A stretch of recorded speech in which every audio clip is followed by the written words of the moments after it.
Just not being able to see the guys is much different than what we're used to. Typically, we play in a regular season. We play 18 matches. This Okay. past fall in 2020, they restricted our schedule to only 10, and we only Oh, okay, played okay. we only played league matches. So that obviously changed the dynamic Yeah. of the season.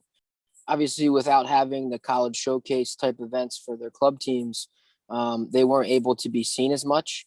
So it Okay. was, a lot of it then relied on kind of coaches talking to coaches, old film from games previous, and things like that. So it made it difficult for some of my guys to maybe reach out to some of the schools that they may have been interested in because they weren't able to see them live. I think overall it's made it more difficult for my players to kind of find where they want to go to school. If it's the right fit, can they play soccer? So the pandemic has definitely had a negative impact in that sense.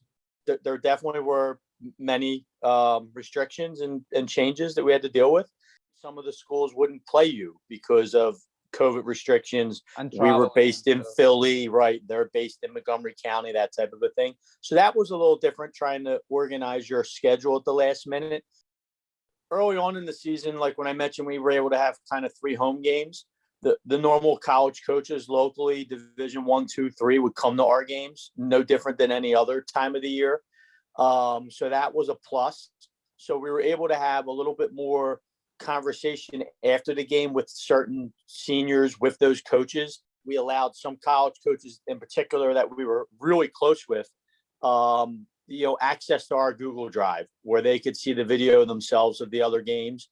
And then with a lot of our seniors in particular, their club teams were playing until October, and then they started right back up in the middle of November and even now. So you're able to help those college coaches shift them towards the college to the club coach and watch them there. I think it's positive just because they're getting that more one-on-one interaction you and I had talked about. So they're getting more of that now because of the coaches have a little bit more flexibility because of COVID.